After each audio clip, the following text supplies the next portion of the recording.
Halo Tribuners, jumpa lagi dengan saya Siska Mawaski dalam live update PON siang edisi Selasa 5 Oktober 2021. Kami akan menyajikan informasi terkini seputar kegiatan Pekan Olahraga Nasional ke-20 yang saat ini berlangsung di Papua. Bersama dengan sejumlah rekan wartawan kami yang sudah siap dengan laporannya masing-masing di lokasi. Kita ikuti live update PON 20 Papua selengkapnya. Dua atlet dayung putri asal Maluku yakni Arni Silvi Patipe Luhu dan Chelsea Korputi menjadi yang tercepat dalam babak penyisian kelas ringan atau lightweight women's double sculls pada Selasa 5 Oktober.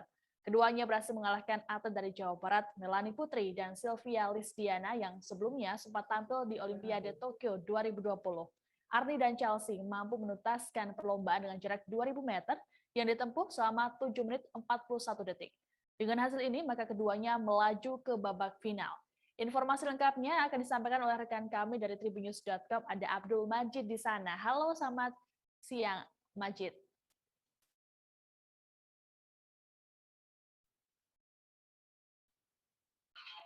Halo, selamat sore, Siska dan Tribunnews dimanapun berada. Ya, Majid bisa langsung dilaporkan seperti apa tanggapan dari kedua atlet dayung tersebut selesai unggul dalam babak penyisian tadi? Ya, benar Siska. Di hari ini sebenarnya menjadi kejutan bagi dua pedayung putri asal Maluku, yaitu Chelsea dan rekannya. Pasalnya kedua atlet dayung asal Maluku ini berhasil mengalahkan dalam babak penyisian dua atlet pelatnas yang sebelumnya tampil di Olimpiade, yaitu Melanie Putri dan Tiara Putri. Mereka mencatatkan waktu terbaik dan nanti di final hari Jumat nanti akan berada di line ketiga atau keempat, di mana line tersebut adalah line yang paling baik. Oke, ini kan cukup mengejutkan ya, mengalahkan dua atlet dari pelatnas A. Adakah strategi khusus yang diterapkan oleh keduanya untuk memenangkan pertandingan, Majid? Ya, Chelsea sendiri sebagai atlet senior di sini dia bilang bahwa dia bersama dengan juniornya memang sengaja bermain tampil sangat tidak tampil tertekan, dan cuaca juga tidak begitu panas ya, jadi mereka bisa tampil dengan baik dan juniornya juga bisa memaksimalkan dan bisa mengimbangi permainan, dan sebenarnya dia tidak menyangka juga bisa dapat nomor atau best time yang terbaik di perlombaan tadi. Oke, menjelang final mendatang, apa persiapan yang dilakukan dan juga bagaimana keduanya melihat kekuatan lawan, Majid? Ya, mereka sih di final nanti di hari Jumat memang optimis untuk bisa mendapatkan meraih medali emas ya untuk provinsinya Maluku, karena Maluku sendiri tidak menurunkan banyak atlet. Di canoeing cuma ada 1 dan sisanya 9 ada di nomor rowing, dan di nomor rowing ini yang di pertandingan akan dimaksimalkan untuk mendapatkan medali emas, termasuk salah satunya di nomor Chelsea ini di double quad kali ini. Oke, baik. Ya, Tribuners, rekan kami tadi juga sempat melakukan wawancara dengan dua atlet dayung dari Maluku, ada Arni dan juga Chelsea. Berikut tayangannya untuk Anda. Saya belum merasa puas karena belum final. Nanti kita lihat pas finalnya. Kita kan belum tahu lawannya udah maksimal apa belum atau gimana kan. Yang pastinya kita siap aja buat nanti final. Tapi kalau Chelsea sendiri sama Arni merasa tadi udah tampilnya udah maksimal apa belum? Kalau saya juga ya lihat ya mereka, kondisinya mereka juga, kalau mereka saya juga nggak tahu kalau mereka udah maksimal apa belum, karena saya juga lihat lawannya juga, kalau lawannya segitu ya saya segitu juga. Tapi perasaan gimana sih dari Chelsea dan Arni mendapatkan catatan waktu lebih baik daripada Mutiara dan Melanie yang notabene sebagai atlet pelatnas yang kemarin turun di Olimpiade? Kalau saya biasa aja, soalnya saya sering ketemu sama mereka. Yang saya ini sama ini junior saya. Junior saya merasa cukup bangga juga junior saya bisa kalahin atlet. Bisa ngimbangin ya, bisa ngalahin atlet pelatnas Olimpiade, benar. Oh, berarti kakak Chelsea sudah sering ketemu sama kalau sama mereka udah di Pelatnas juga? Iya. Oh, di Pelatnas juga, berarti sama. Nah, ini kan final baru hari Nanti final tanggal 8. Jumat. Ya, Hari Jumat, tapi dapat lane bagus lah di tengah ya, Iya, karena di tengah. posisi bagus. Iya. Nah, untuk di hari Jumat nanti melawan mereka gimana? Ini kan di final nih, perebutan medali. Ya, mudah-mudahan saya support junior saya buat harus lebih fighting lagi nanti di final nanti. Oke, kalau dari Arni sendiri perasaannya gimana? Bisa walaupun di babak penyisian ini ngambil start tapi bisa ngalahin 2 atlet dari Olimpiade. Ya, perasaan saya yang pastinya seperti yang tadi polisi bilang bahwa saya tidak cepat mendapat uang dan saya bersyukur akan hasil yang dapat hari ini supaya ini bisa menjadi sangat pelajaran buat saya dan bukan sampai sini saja, nanti pada saat final mesti lebih baik lagi dari ini. Beralih ke informasi selanjutnya, Tribuners. Cabang olahraga bulu tangkis PON 20 Papua resmi digelar pada hari ini, Selasa 5 Oktober di Gor Waringin, Kota Raja, Kota Jayapura, Papua. Dalam PON kali ini, cabang bulu tangkis mempertandingkan 2 kategori, yakni perseorangan dan juga beregu. Pada hari pertama pertandingan ini digelar babak penyisian nomor beregu putra dan putri. Saat ini kami sudah terhubung dengan jurnalis Tribun Papua, Hendrik Lewapatara, yang akan melaporkan jalannya pertandingan cabang bulu tangkis PON 20 Papua. Halo, selamat siang, Hendrik. Halo, selamat siang rekan Siska dan juga Tribuners di mana saja kalian berada. Ya, Hendrik, bisa dijelaskan pertandingan pembukaan ini dari provinsi mana saja yang bertanding? Ya, baik, terima kasih rekan Siska. Dapat saya laporkan bahwa pertandingan hari ini di mana ada yang bermain pagi dan juga siang. Yang bermain pagi pukul 9 itu di mana penyisian beregu putra Jawa Barat melawan Papua. Sedangkan untuk penyisian beregu putri DKI Jakarta melawan Bengkulu. Dan untuk beregu putri Papua melawan Maluku Utara. Selanjutnya pada siang hari yang sedang berlangsung sekarang ini, itu beregu putri Bali melawan Kalimantan Timur. Dan beregu putra DKI Jakarta melawan Sumatera Utara. Kemudian beregu putri Papua melawan Maluku Utara. Begitu rekan Siska. Oke, Hendrik, lalu apakah sudah ada hasil pertandingan pada hari ini untuk cabang bulu tangkis ini? Ya, untuk hasil pertandingan yang saya dapat dari panitia, ini untuk yang main pertama, itu dari beregu putra grup B, di mana Jawa Tengah mengalahkan Papua Barat dengan skor yang sangat telak ya, 4-0. Sedangkan untuk beregu putri, di mana di grup Q, Papua mengalahkan Maluku Utara dengan 3-0. Sedangkan untuk di beregu putra sendiri, grup A, Jawa Barat mengalahkan Papua dengan skor yang sangat tipis, 1-0. Begitu rekan Siska.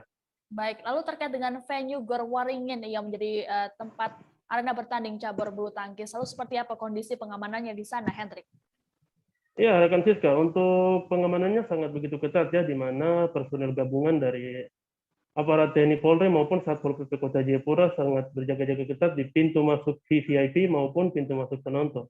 Yang mana setiap penonton dijaga sangat ketat dan juga pada saat masuk diperiksa begitu ketat dari tas dan juga barang bawaan yang dijaga untuk tidak membawa barang-barang yang beresiko tinggi untuk masuk ke dalam Gor Waringin itu sendiri. Begitu rekan Siska. Oke, jadi untuk memastikan keamanan dari juga atlet dan juga ofisial ataupun pihak yang terlibat dalam pertandingan cabur tersebut. Baik, terima kasih Hendrik atas laporannya. Selamat bertugas kembali. Siap. Kita beralih ke informasi selanjutnya. Kontingen Sulawesi Utara menambah perolehan medali lewat cabang olahraga menembak di nomor air rifle 10 meter beregu dan kategori perseorangan. Dalam nomor air rifle women 10 meter, atlet bernama Gisela Lasut berhasil meraih medali perunggu. Pertandingan cabur menembak ini digelar di venue lapangan tembak Stadion Lukas NMB Jayapura pada Selasa 5 Oktober. Untuk medali emas dalam nomor pertandingan ini diraih oleh atlet Jawa Barat Audrey Zahra dengan nilai 245,3, sedangkan medali perak diraih oleh Jawa Timur yakni Dias Kusumawardani dengan nilai 241,5. Informasi lengkap terkait hasil pertandingan ini akan disampaikan oleh jurnalis Tribun Manado, ada Fernando Lumowa di sana. Halo, selamat siang, Fernando.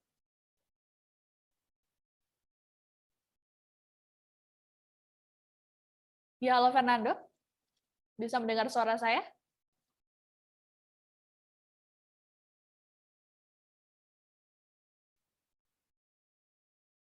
Ya baik, Tribuners, nampaknya kami mengalami gangguan sinyal dengan wartawan kami di lapangan. Kita langsung beralih ke informasi selanjutnya. Papua berhasil menambah pundi-pundi medali emas lewat cabang olahraga binaraga kelas 65 kg oleh atlet bernama Otto Gideon Wantik.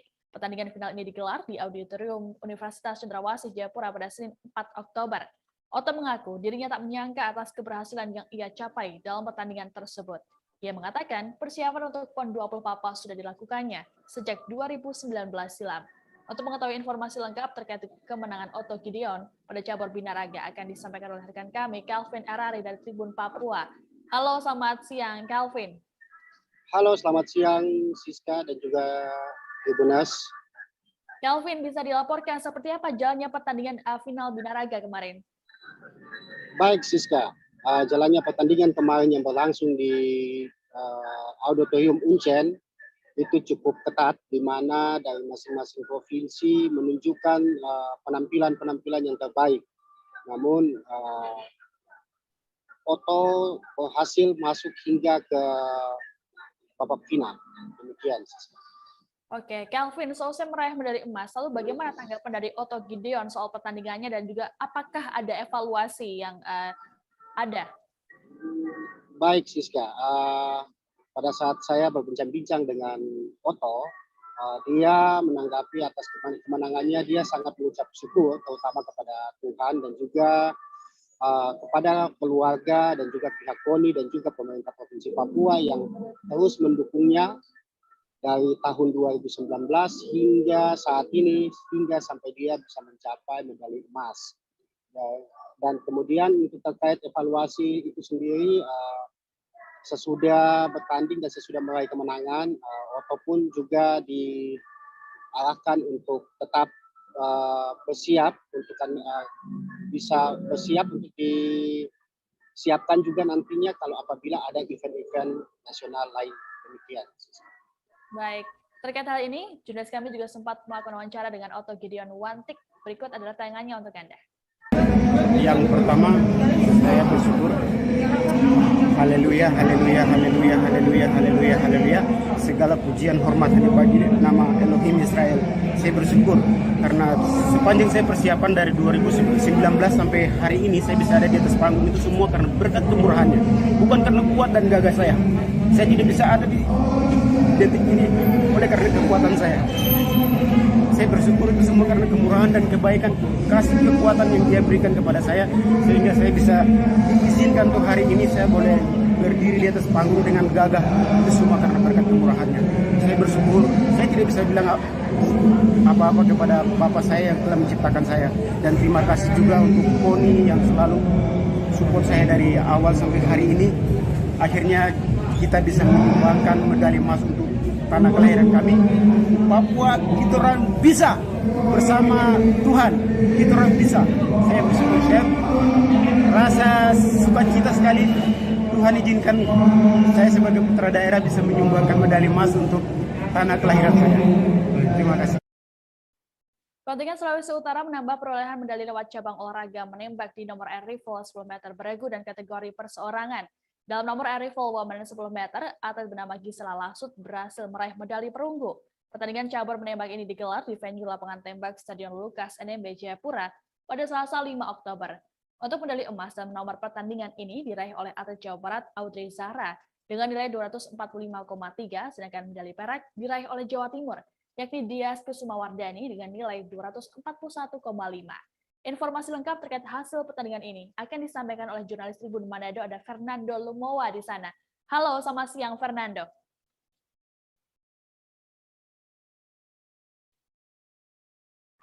Ya, selamat siang Mbak Siska. Ya, Fernando, bisa dijelaskan sejauh mana capaian dari atlet menembak putri Sulawesi Utara di PON 20 Papua ini?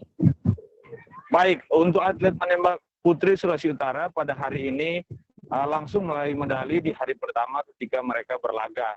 Jadi untuk atlet menembak putri Sulawesi Utara ini langsung meraih medali perak untuk nomor beregu di kelas air rifle putri 10 meter.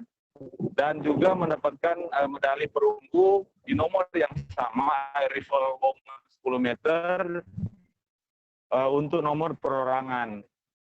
Dan untuk di nomor beregu ini, Sulawesi Utara itu Gisela Lasut bersama dengan Francisca M. Siagian. Sementara dimenangkan oleh Gisela Lasut. Jadi Sulut langsung mendapatkan 2 medali sekaligus di satu nomor yang sama. Demikian. Oke, baik. Lalu apa tanggapan dari atlet Sulut atas prestasi yang diraih tersebut?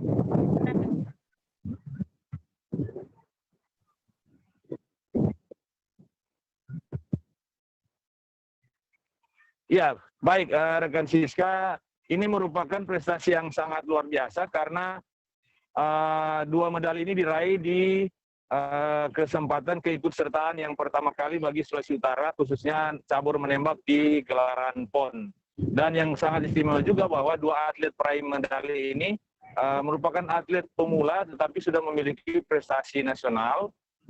Mereka dua-duanya pernah menjadi juara nasional dan usianya masih sangat muda. Mereka merupakan atlet dengan usia masing-masing 20 tahun, sehingga ini membawa kebanggaan tersendiri bagi kontingen Sulawesi Utara. Sebenarnya harus diakui bahwa menembak ini tidak masuk sebagai salah satu cabur yang memiliki potensi untuk meraih medali. Tapi ternyata mereka memberikan kejutan dengan langsung memberikan 2 medali. Meskipun itu hanya perak dan perunggu, tetapi itu sangat berharga bagi kontingen Sulawesi Utara. Demikian. Baik, terima kasih laporannya Fernando Lumowa dari Tribun Manado terkait dengan hasil pertandingan menembak untuk Sulawesi Utara. Baik Tribuners, kita jeda sejenak, sesaat lagi kami akan kembali dengan informasi terkait kegiatan PON Papua lainnya, tetap di live update PON 20 Papua. Oke, apa kabar Bang Arifki di sini untuk strateginya? Kalau saya sendiri di Game Week 37 ini yang semalam baru mulai, saya udah pasti. Sebenarnya aku nggak ngerasa itu penangkapan atau penggerebegan atau apapun itu, karena gini loh, posisinya aku kriteria. Jadi kita mengenal disebut dengan stroke yang tidak berdarah dengan stroke yang berdarah. Stroke yang tidak berdarah itu biasanya ditandai dengan adanya penyumbatan. Kalau itu penyumbatan di sini mungkin pikirnya tidak ke situ kali ya, tapi kalau di Korea atau di Kamboja itu ada beberapa paper yang saya itu mas ya, dulunya tukang koran. Oh gitu ya, tukang koran ya, saya baca itu Pak. Tuh kan pernah baca kan ya.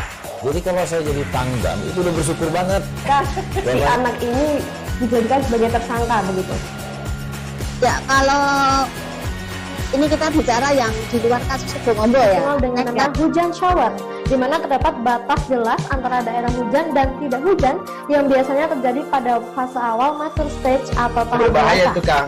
Jadi mulai artinya terjadinya perlembekan. Nah itu untuk penetrasi akan sulit. Gitu ya. Dok saya ini menurut saya memang tidak mudah, bukan urusan tanah diambil. Kalau misalnya Amerika Serikat sekarang. Rasulullah mengatakan dalam sebuah hadis bahwa berpuasa di 6 hari Syawal itu. Oke, apa kabar Bang Arifki di sini untuk strateginya? Kalau saya sendiri di Game Week 37 ini yang semalam baru mulai, saya udah pasti. Sebenarnya aku nggak ngerasa itu penangkapan atau penggerebegan atau apapun itu, karena gini loh, posisinya kriteria. Jadi kita mengenal disebut dengan stroke yang tidak berdarah dengan stroke yang berdarah.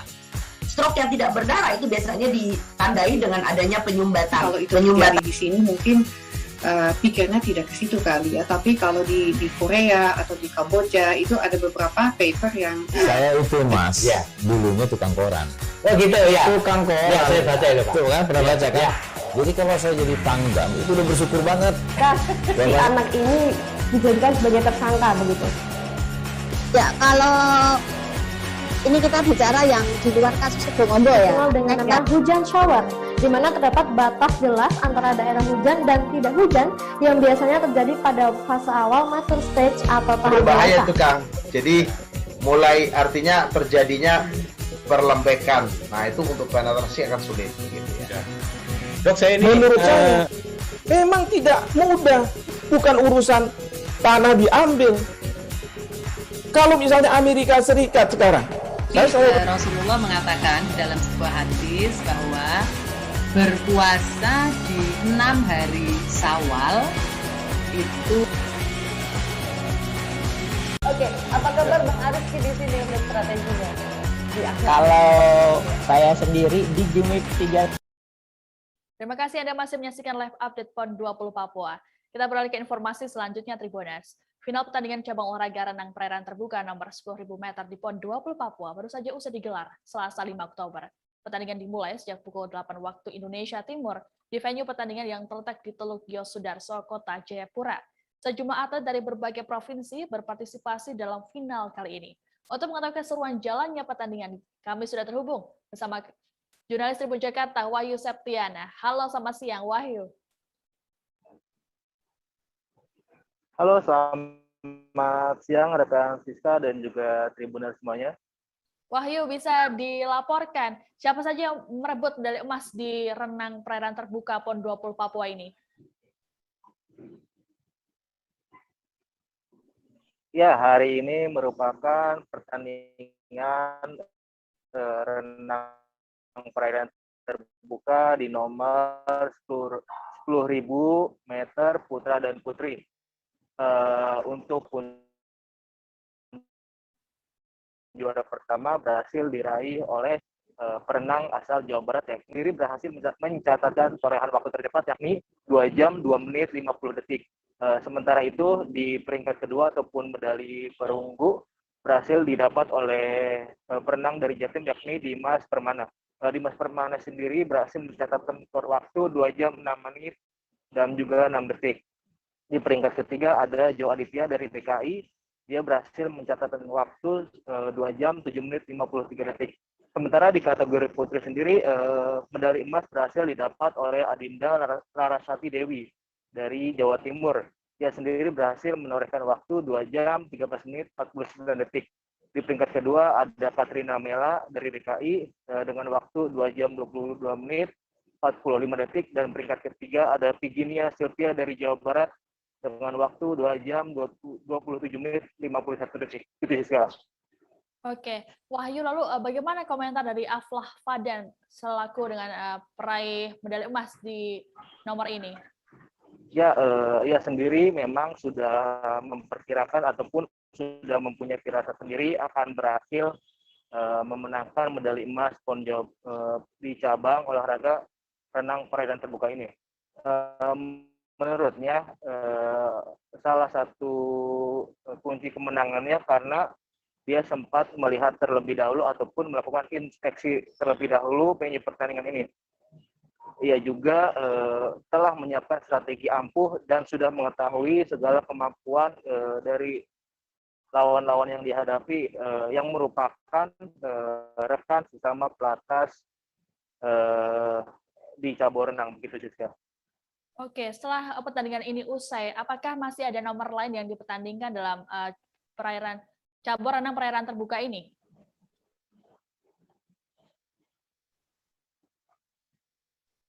Ya, untuk di cabang olahraga renang perairan terbuka ini masih ada satu nomor yang dipertandingkan, yakni di nomor boot akan dilaksanakan besok Rabu tepatnya di Teluk Yosudarso, Kota Jayapura, gitu sih. Oke, baik. Terkait dengan hal ini, tadi atlet renang Jawa Barat Aflah Fadlan Prawira sempat berbincang dengan jurnalis kami. Berikut adalah tayangannya untuk Anda. Venue-nya luar biasa bagus, orang-orangnya juga sangat welcome dengan kehadiran kita ya. Alhamdulillah juga jadi hasilnya juga baik tadi. Mungkin persiapan kemarin juga cukup baik dari tim Jawa Barat. Kita datang ke sini dan lihat ke venue dulu, terus kita udah adaptasi dengan lingkungan di sini. Memang ada kendala sedikit tadi. Biasa kemarin tuh ada ubur-ubur, ada cuaca juga sedikit terik. Cuman alhamdulillah pagi ini mendung dan ubur-ubur aman, jadi semuanya berjalan baik, tidak ada kendala sama sekali dan akhirnya bisa dapat. Terkait persaingan mungkin antara DKI, Jawa Barat dan Jatim ini cukup ketat seperti itu. Kira-kira menurut kamu seperti apa? Ya memang kalau dari kalian sendiri sih udah tahu ya, maksudnya tiap hari latihan bareng sama tim pelatnas dan tiap hari ketemu juga, jadi tahu kemampuan masing-masing ya. Strategi yang pernah ambil tadi alhamdulillah berjalan baik dan ya. Fadlan, 10.000 meter itu kan tidak mudah ya Fadlan. Itu tadi kamu menerapkan strategi seperti apa Fadlan? Sebenarnya itu udah disusun juga sama tim pelatih dan di latihan dan eksekusi hari ini alhamdulillah berjalan baik. Speechless, kaget. Venue-nya luar biasa bagus, orang-orangnya juga sangat welcome dengan kehadiran kita ya. Alhamdulillah juga jadi hasilnya juga baik. Cuaca mendukung, situasi juga mendukung ya.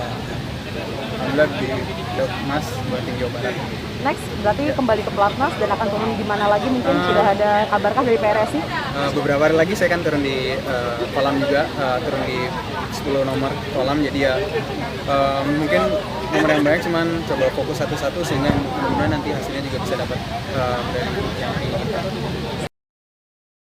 Atlet selam asal Bali berusia 16 tahun Iputo Seva Marta Dewa berhasil meraih perunggu dalam nomor pertandingan 100 meter surface di Arena Akuatik Kampung Harapan, Kabupaten Jayapura pada Selasa 5 Oktober. Raihan ini merupakan yang pertama kalinya bagi Seva selama mengikuti PON. Dalam pertandingan tersebut, Seva mencatatkan waktu selama 41,12 detik. Seva nantinya akan tampil di nomor 50 meter surface pada Rabu esok. Informasi lengkapnya akan disampaikan oleh rekan kami dari Tribun Bali, Marianus Seran. Halo, selamat siang Marianus. Halo, selamat siang waktu Indonesia Barat dan selamat sore waktu Indonesia Timur. Ya, Marianus. Rekan Siska dan Tribuners. Bisa dijelaskan, Marianus, bagaimana persiapan dari Seva ini sebelum berangkat ke Papua dan juga meraih medali perunggu untuk pertama kalinya? Apakah ada kendala bagi Seva? Ya, si Putu Seva ini sangat luar biasa ya, dia bisa berjuang di cabang selam nomor 100 meter surface dan dia bisa meraih medali perunggu menghadapi beberapa seniornya dia. Dan persiapan dia selama di Bali, dia sempat terkena tracing COVID dan harus isolasi mandiri. Sementara dia sendiri juga di nomor surface 100 meter ini, dia belum pernah tampil dalam perlombaan baik kejurnas ataupun prapon, dan ini kali pertama dia tampil di PON dan dia beruntung langsung mendapat medali perunggu. Demikian Siska. Oke, jadi cukup menarik sekali ya ini perjuangan dari Seva. Lalu untuk pertandingan ke depan, Seva akan turun di nomor 50 meter. Lalu bagaimana peluang dan juga target yang diterapkan kepada Seva? Ya, benar sekali Siska, besok Putu Seva sendiri akan turun di nomor 50 meter surface dan akan digelar di lokasi yang sama. Target dan peluang tentu ada menurut dia. Dan dia menargetkan intinya dia bisa podium, baik itu medali emas, perak ataupun perunggu. Tapi dari tadi pengakuannya dia ingin meraih medali perak atau perunggu karena dia mengetahui kekuatan lawan-lawannya cukup bagus-bagus di nomor ini. Baik, semoga dari harapannya Seva bisa tercapai ya. Terkait dengan hal ini, Iputu Seva Marta Dewa sempat berbincang dengan jurnalis kami. Berikut adalah tayangannya untuk Anda. Speechless, kaget, nggak nyangka. Karena apa ya, nggak ada target juga sih untuk di nomor ini, cuman kan namanya luck, kayak yang dibilang sama ketua KONI, keberuntungan itu selalu ada. Tapi nggak ada rasa grogi pertama ketemu tanding sama seniornya. Petrol. Kalau grogi nggak sih, karena sebelum turun saya udah ngobrol dulu sama dia. Saya kayak ajak teman. Sama Petrol itu? Ya, sama Petrol itu, yang juara 1.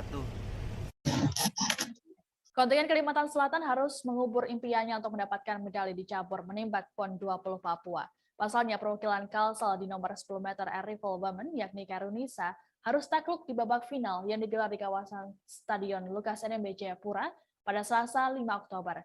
Karunisa harus puas berada di peringkat ke-6 dengan raihan 161,5 poin.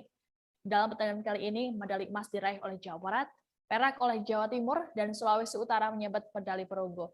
Informasi lengkap terkait hasil pertandingan ini akan disampaikan oleh rekan kami dari Banjarmasin Post, Amirul Yusuf. Halo, selamat siang, Amirul. Selamat siang, Siska. Amirul, bisa dijelaskan bagaimana pertandingan tim Kalsel di cabur menembak yang dihelat hari ini? Baik, Siska. Di nomor 10 meter air rifle women hari ini, Kalsel menurunkan 2 atlet, yaitu Hairunisa dan Aulia Nur Maulida. Di babak penyisian, setiap atlet menembakkan 60 peluru dan poinnya akan diakumulasikan. Untuk Hairunisa sendiri berhasil masuk 8 besar dan melaju ke babak final, sedangkan Aulia Nur Maulida harus tersingkir di babak penyisian. Namun di babak final, Hairunisa harus puas di peringkat ke-6, sedangkan medali emas diperoleh oleh perwakilan Jawa Barat, Zahra, sedangkan medali perak diraih oleh Jawa Timur, diikuti Sulawesi Utara yang meraih medali perunggu. Demikian, Siska. Oke, Amirul, tadi Kairunisa harus puas berada di posisi ke-6. Lalu apakah ada kendala yang dialami oleh Kairunisa di final kali ini? Baik, Siska. Hairunisa sebetulnya sempat unggul di beberapa tembakan awal di babak final tadi. Namun performanya tidak stabil sehingga akurasinya sedikit berkurang dibandingkan pesaing lainnya. Nisa sendiri mengakui dirinya sedikit tegang saat berlaga di babak final hari ini. Demikian, Siska. Oke, Amirul, apakah ada target berikutnya dari tim menembak Kalsel ini? Kalsel akan turun di nomor rapid fire dan air rifle men 10 meter yang akan digelar keesokan harinya. Kalsel sendiri masih menyisakan 8 nomor lagi di cabur menembak PON tahun ini dan akan berusaha keras untuk memenuhi target 4 medali emas. Demikian, Siska. Baik, terima kasih laporannya Amirul. Kami akan menampilkan cuplikan wawancara dengan pelatih tembak Kalsel, Sudirno. Berikut tayangannya. Tadi atlet kita satu si Hairul Nisa sudah masuk 8 besar dan masuk final, namun harus gugur di urutan ke-5 ya, karena memang selisihnya sangat kecil. Ya, untuk evaluasi jelas kami nanti akan kami evaluasi terutama di mental. Memang rata-rata kalau sudah masuk final ini memang beban mentalnya lebih tinggi. Oke, nomor berikutnya Pak yang akan dipertandingkan untuk Kalsel? Untuk berikutnya besok ada air rifle men putra dan rapid esok hari. Rapid 25 meter. Oke, siap. Putra. Ya, terima kasih. Mudah-mudahan dapat mempersembahkan besok medali dan mohon dukungan dan doa restu dari masyarakat. Tribuners, kita jeda sejenak. Sesaat lagi kami akan kembali dengan informasi terkait kegiatan PON Papua lainnya. Tetap di live update PON 20 Papua. Oke, apa kabar Bang Arifki di sini untuk strateginya? Kalau saya sendiri di Jumip 37 ini yang semalam baru mulai, saya udah sebenarnya aku nggak ngerasa itu penangkapan atau penggerebegan atau apapun itu, karena gini loh, posisinya aku kriteria. Jadi kita mengenal disebut dengan stroke yang tidak berdarah dengan stroke yang berdarah. Stroke yang tidak berdarah itu biasanya ditandai dengan adanya penyumbatan. Kalau itu terjadi di sini mungkin pikirnya tidak ke situ kali ya, tapi kalau di Korea atau di Kamboja itu ada beberapa paper yang saya itu Mas, ya, dulunya tukang koran. Oh gitu ya. Tukang koran. Ya, saya baca itu Pak. Tuh kan pernah baca kan? Ya. Jadi kalau saya jadi pangdam itu udah bersyukur banget. Si anak ini dijadikan sebagai tersangka begitu.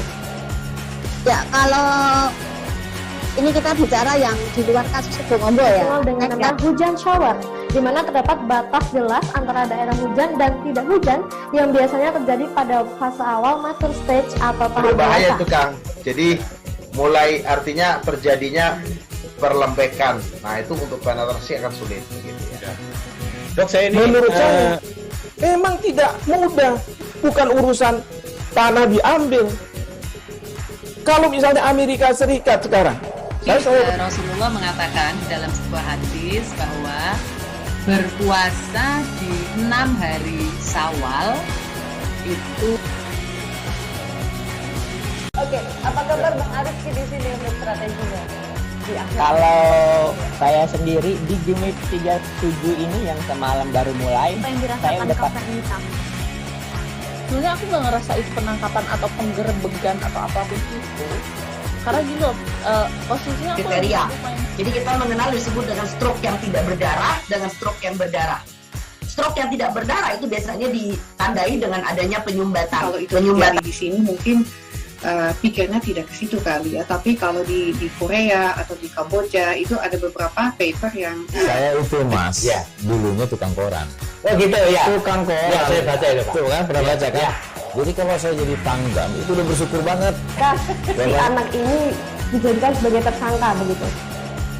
Ya, kalau ini kita bicara yang di luar kasus Sebongombo ya. Dengan nama hujan shower, di mana terdapat batas jelas antara daerah hujan dan tidak hujan yang biasanya terjadi pada fase awal mature stage atau tahap berbahaya dewasa. itu Kang.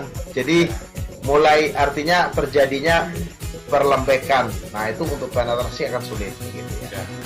Dok, saya ini menurut saya memang tidak mudah, bukan urusan tanah diambil. Kalau misalnya Amerika Serikat sekarang, Rasulullah mengatakan dalam sebuah hadis bahwa berpuasa di 6 hari Syawal itu. Oke, Oke, apa kabar Bang Arif di sini untuk strateginya? Kalau saya sendiri di Jumip 37 ini yang semalam baru mulai, Apa yang saya dirasakan udah Kak Fernita? Sebenarnya aku nggak ngerasa itu penangkapan atau penggerebegan atau apapun itu. Karena gini loh, posisinya aku Kriteria. Jadi kita mengenal disebut dengan stroke yang tidak berdarah dengan stroke yang berdarah. Stroke yang tidak berdarah itu biasanya ditandai dengan adanya penyumbatan. Kalau itu terjadi di sini mungkin pikirnya tidak ke situ kali ya. Tapi kalau di Korea atau di Kamboja itu ada beberapa paper yang Saya itu Mas, dulunya tukang koran. Oh gitu ya. Tukang koran. Ya, saya baca itu, Pak. Tuh kan, pernah baca kan? Jadi kalau saya jadi pangdam, itu udah bersyukur banget. Si anak ini dijadikan sebagai tersangka begitu. Ya, kalau ini kita bicara yang di luar kasus Sebongombo ya. Dengan nama hujan shower, di mana terdapat batas jelas antara daerah hujan dan tidak hujan yang biasanya terjadi pada fase awal mature stage atau tahap Berbahaya dewasa. itu Kang. Jadi mulai artinya terjadinya perlembekan. Nah itu untuk penetrasi akan sulit. Gitu ya. Dok, saya ini menurut saya memang tidak mudah, bukan urusan tanah diambil. Kalau misalnya Amerika Serikat sekarang, Rasulullah mengatakan dalam sebuah hadis bahwa berpuasa di 6 hari Syawal itu. Oke, apa kabar Bang Arif di sini untuk strateginya? Kalau saya sendiri di Jumip 37 ini yang semalam baru mulai, Apa yang saya dirasakan udah Kak Fernita? Sebenarnya aku nggak ngerasa itu penangkapan atau penggerebegan atau apapun itu.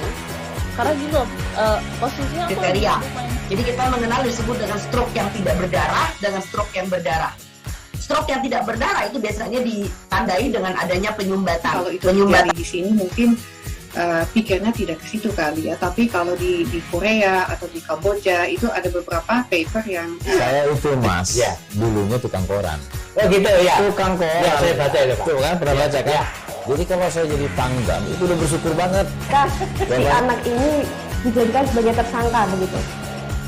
Ya, kalau ini kita bicara yang di luar kasus Sebongombo ya. Dengan nama hujan shower, di mana terdapat batas jelas antara daerah hujan dan tidak hujan yang biasanya terjadi pada fase awal mature stage atau tahap Berbahaya dewasa. itu Kang.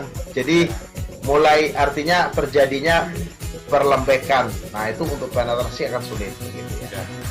Dok, saya ini menurut saya memang tidak mudah, bukan urusan tanah diambil. Kalau misalnya Amerika Serikat sekarang, Rasulullah mengatakan dalam sebuah hadis bahwa berpuasa di 6 hari Syawal itu. Oke, apa kabar Bang Arif di sini untuk strateginya? Kalau saya sendiri di Jumip 37 ini yang semalam baru mulai, Apa yang saya dirasakan udah Kak Fernita? Sebenarnya aku nggak ngerasa itu penangkapan atau penggerebegan atau apapun itu. Karena gini loh, posisinya aku Kriteria. Jadi kita mengenal disebut dengan stroke yang tidak berdarah dengan stroke yang berdarah. Stroke yang tidak berdarah itu biasanya ditandai dengan adanya penyumbatan. kalau itu terjadi di sini mungkin pikirnya tidak ke situ kali ya. Tapi kalau di Korea atau di Kamboja itu ada beberapa paper yang Saya itu Mas, dulunya tukang koran. Oh gitu ya. Tukang koran. Ya, saya baca itu, Pak. Tuh kan, pernah baca kan? Jadi kalau saya jadi pangdam, itu udah bersyukur banget. Si anak ini dijadikan sebagai tersangka begitu. Ya, kalau ini kita bicara yang di luar kasus Sebongombo ya. Dengan nama hujan shower, di mana terdapat batas jelas antara daerah hujan dan tidak hujan yang biasanya terjadi pada fase awal mature stage atau tahap Berbahaya dewasa. itu Kang. Jadi mulai artinya terjadinya perlembekan. Nah itu untuk penetrasi akan sulit. Gitu ya. Dok, saya ini menurut saya memang tidak mudah, bukan urusan tanah diambil. Kalau misalnya Amerika Serikat sekarang, Rasulullah mengatakan dalam sebuah hadis bahwa berpuasa di 6 hari Syawal itu. Oke, apa kabar Bang Arif di sini untuk strateginya? Kalau saya sendiri di Jumip 37 ini yang semalam baru mulai, Apa yang saya dirasakan udah Kak Fernita? Sebenarnya aku nggak ngerasa itu penangkapan atau penggerebegan atau apapun itu. Karena gini loh, posisinya aku kriteria. lagi main. Jadi kita mengenal disebut dengan stroke yang tidak berdarah dengan stroke yang berdarah.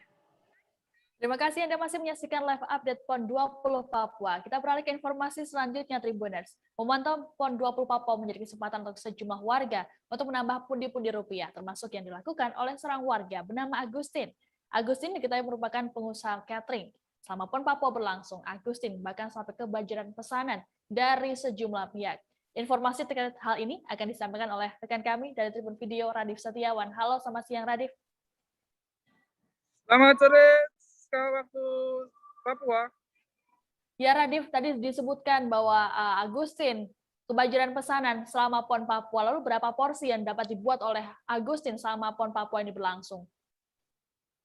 Baik Siska dan juga Tribuners, jadi saat ditemui oleh Tribun Video tadi siang, Agustin bercerita untuk hari ini saja ia mendapat orderan sebanyak 750 porsi. Sebelumnya juga ia mendapat orderan 1000 porsi. Dan untuk menyiapkan itu semua, ia mulai pada jam 2 pagi dan sudah langsung mulai memasak. Ia menambahkan selama PON Papua ini berlangsung, Agustin mengaku pernah mendapat orderan nasi kotak sebanyak 1.200 dalam satu waktu. Memang tidak bisa dibayangkan ya bagaimana semua makanan itu bisa siap dalam waktu sekitar itu. Demikian Siska. Oke, jadi ini Agustin salah satu pihak yang juga berjasa ya sama PON Papua berlangsung. Lalu Radif bisa dijelaskan apakah Agustin ini juga berasal dari warga setempat ataupun warga dari luar daerah? Baik Siska, jadi Agustin ini sebenarnya bukan warga asli Papua, ia merupakan warga pendatang. Agustin berasal dari Nguter Sukoharjo, Jawa Tengah. Ia mulai merintis usaha tempat makan ini 9 tahun lalu, tepatnya di tahun 2012. Demikian, Siska. Oke, ini kan Agustin berasal dari luar daerah. Lalu bagaimana masyarakat ini bisa mengenal catering milik Agustin ini sehingga memiliki banyak pesanan? Baik, sebelumnya ia sebenarnya hanya menjual makanan di warungnya saja, tapi ramainya ini dimulai saat tempat makannya ini didatangi oleh panitia PON Papua saat band Kota datang ke Pemkap, tampil di kantor Pemkap Papua.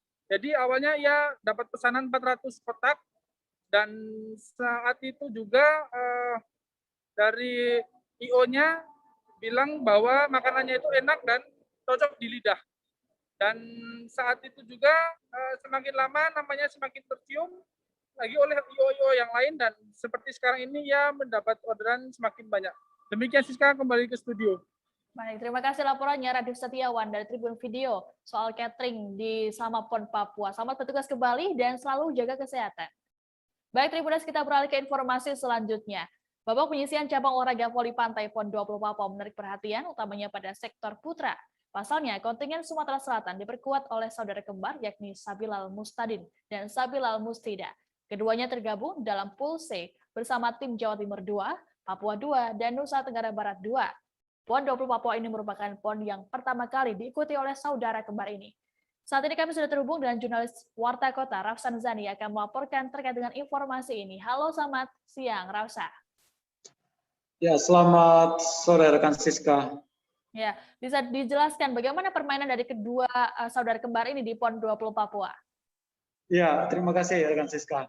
Ya, Sabilal Mustadin dan Sabilal Mustida merupakan atlet yang saudara kembar yang bermain di cabang olahraga voli pantai dan keduanya merupakan kelahiran tanggal 9 September tahun 1999. Dan ini merupakan PON perdana bagi keduanya, di mana pada Jumat lalu mereka telah bermain melawan Papua 2, namun kandas dengan skor 1-2. Kemudian bermain lagi melawan Nusa Tenggara Barat 2, namun kandas dengan skor 0-2. Dan langkah mereka akhirnya terhenti di pertandingan ketiga setelah kandas dengan skor 0-2 melawan Jawa Timur 2. Seperti itu rekan Siska. Oke, seusai PON ini berlangsung, lalu bagaimana harapan dari keduanya? Ya, terima kasih rekan Siska. Ya, memang bagi keduanya PON Papua ini cukup memberikan pelajaran yang sangat berharga. Karena apa? Karena selain selain kekompakan tim, mereka juga harus mengupgrade lebih lagi komunikasi, kemudian cara penerimaan bola, kemudian banyak lagi yang memang perlu dievaluasi oleh keduanya. Namun keduanya bertekad akan tampil lebih baik lagi dan mengejar PON 2024 di mana nanti akan rencananya digelar di Sumatera Utara dan Aceh. Dan bagi keduanya PON 2024 menjadi target untuk unjuk gigi, seperti itu, Siska. Oke, baik. Terkait dengan hal ini, kami menampilkan cuplikan wawancara dengan kedua saudara kembar tersebut, Sabil Al-Mustadi dan juga Sabil Al-Mustidah. Berikut tayangannya untuk Anda. Apa aja yang akan diperbaiki nih? Mungkin komunikasi lebih dimajuin ya, terus permainannya lebih ditingkatin. Itu aja sih. Kalau dari Masnya? Lebih harus kompak sih Mas. Selama ini kan baru terkumpul yang berdua, jadi ya agak susah. Apa ada kesulitan Mas bermain di Papua ini? Mengingat kemarin pagi juga yang lawan Papua itu kan bermain di terik matahari ya, dan sempat memimpin juga. Apa ada kesulitan tersendiri? Ada Mas, itu cuacanya beda Mas. Cuaca beda, lebih panas di sini dan suasananya lebih susah daripada yang di Sumsel. Nah, ini laga lawan Jatim kan harus menang 2-0 nih jika memang ingin lolos ke babak playoff. Nah, kalau bagi Masnya ini gimana nih untuk ya motivasi untuk mental gitu melawan mereka? Karena harus menang 2-0 nih. Ya, sebenarnya optimis aja lah Mas. Harus bisa. Kalau mau menang taruh terakhir. Berjuang dulu. Habis ini rencananya gimana nih Mas? Rencana berdua nih, apakah memang fokus recovery atau marah-marahan dulu mungkin? Ya, mungkin free, biar nggak capek badan. Ya. Untuk pengalaman di PON Papua ini bagi kedua Masnya gimana nih? Oh, kalau PON Papua, kalau ikut PON ini baru satu kali nih ikut PON. Jadi bangga ada, walaupun ya usahanya belum terlalu maksimal. Peluang ke depan kan masih ada nih 2024 ya. Nah, harapannya di sana gimana? Harapan kami bisa lebih dari ini gitu. Kalau bisa jadi juara. Ya, Tribuners, bagi Anda yang sedang berada di Jayapura pasti tidak asing dengan Jembatan Merah Yotefa. Jembatan Merah Yotefa atau juga dikenal dengan nama Jembatan Holtekam di Jayapura kini jadi ikon baru di sana. Selama PON 20 Papua berlangsung, jembatan ini juga menjadi venue untuk cabang olahraga sepatu roda. Untuk nomor yang dipertandingkan yakni maraton dan tim time trial atau Triple T. Informasi lengkap terkait ikon Jayapura ini akan disampaikan oleh rekan kami, Sigit Arianto dari Tribun Video. Halo, selamat siang, Sigit.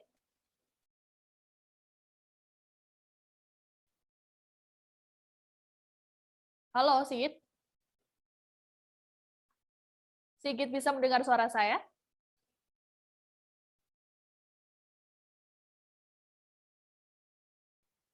Ya, nampaknya kami mengalami gangguan sinyal dengan rekan kami di lapangan.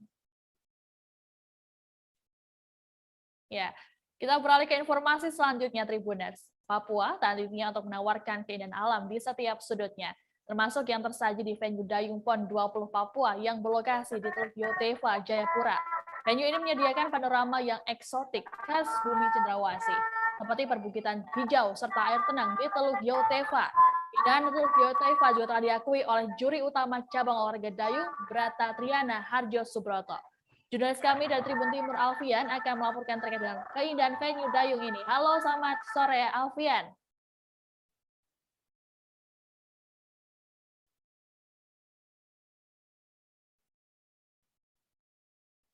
Ya, halo Alfian. Bisa mendengar suara saya?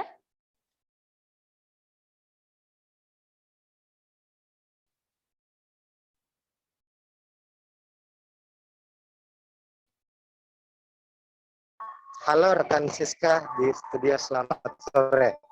Ya, Alfian bisa dijelaskan apa alasan Teluk Yotefa ini layak diberi gelar kejuaraan internasional?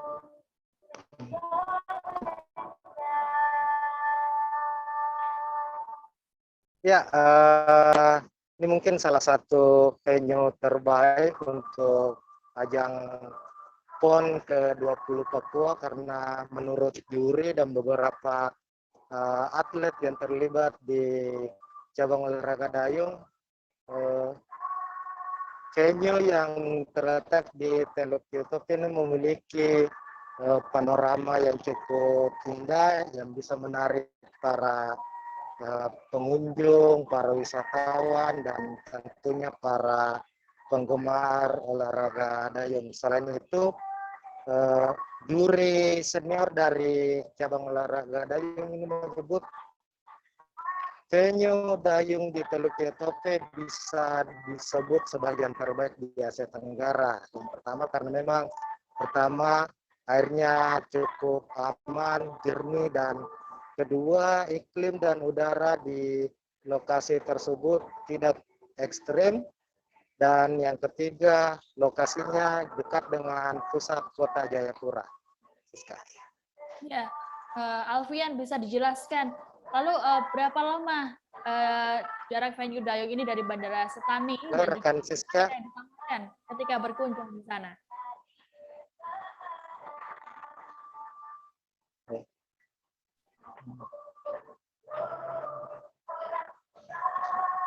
Alfian. Ya, untuk menuju ke Teluk Yutefa itu dari Bandara Sentani merupakan bandara utama Jayapura.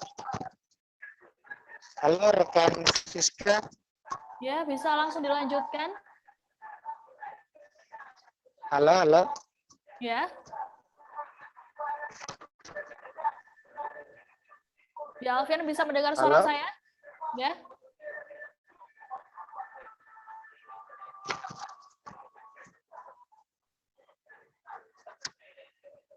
Halo. Alfian. Ya, untuk menuju ke lokasi Teluk Yotefa yakni halo bisa Mbak. Halo. Ya, Alfian bisa dijelaskan halo. berapa jarak venue dayung dari Bandara Setani dan juga apa saja yang ditawarkan di sana? Halo.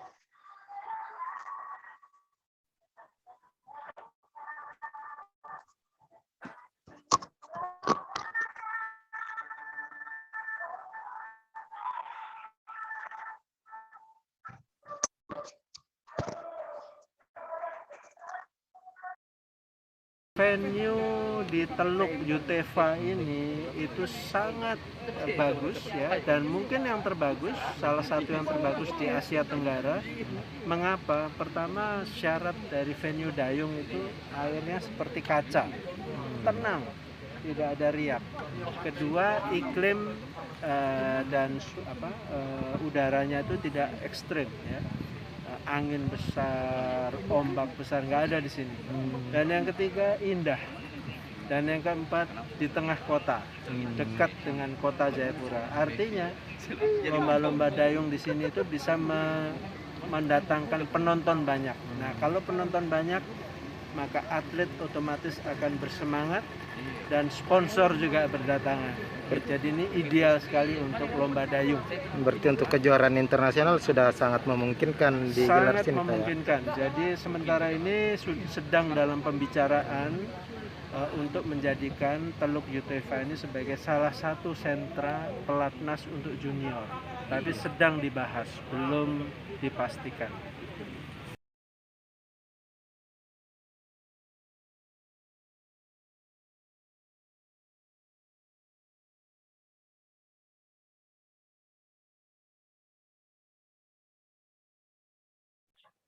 Ya, Tribuners, bagi Anda yang di Jayapura pasti tidak asing dengan Jembatan Merah Yotefa.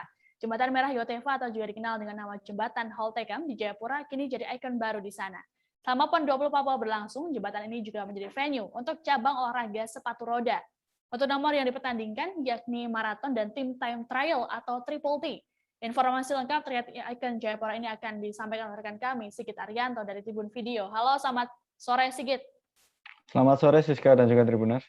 Sigit bisa dijelaskan secara lengkap seperti apa Jembatan Merah Yotefa yang menjadi ikon kota Jayapura di sana? Baik Siska, dapat saya sampaikan bahwa ikon baru kota Jayapura ini dibangun melintasi Teluk Yotefa. Lokasinya sangat dekat dengan kota Jayapura. Jembatan ini juga digunakan sebagai venue untuk cabang olahraga sepatu roda dalam gelaran PON ke-20 Papua.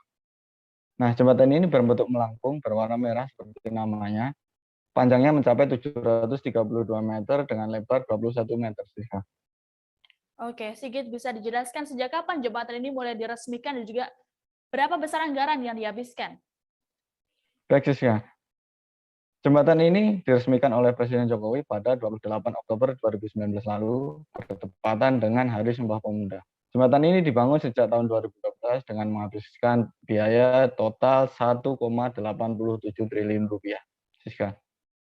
Oke, Sigit, ini kan menjadi ikon baru di Jayapura. Apakah ada destinasi wisata yang ada di dekat Jembatan Merah? Baik, Siska. Jembatan ini lokasinya dekat sekali dengan Pantai Ciperi, Pantai Hamadi, dan juga Pantai Holtekan. Jadi bagi Tribuners yang sedang datang ke Papua untuk menyaksikan PON, bisa melihat dari dekat Jembatan Merah, sekaligus mampir ke pantai-pantai yang ada di sekitar jembatan. Sekian, Siska. Oke, baik. Sigit, ada informasi tambahan? Cukup, Siska. Baik, terima kasih atas laporannya Sigit Arianto. Ya, Tribuners, informasi tadi sekaligus menutup jumpa kita dalam live update PON 20 Papua siang. Kami masih akan hadir nanti sore tentunya dengan informasi seputar PON Papua lainnya hanya di kanal YouTube Tribun Network. Dukung terus atlet kebanggaan Anda di PON 20 Papua. PON 20 Papua, torang bisa. Saya Siska Mawaski beserta kru yang bertugas pamit undur diri. Terima kasih dan sampai jumpa. Jangan lupa like, subscribe, dan share ya.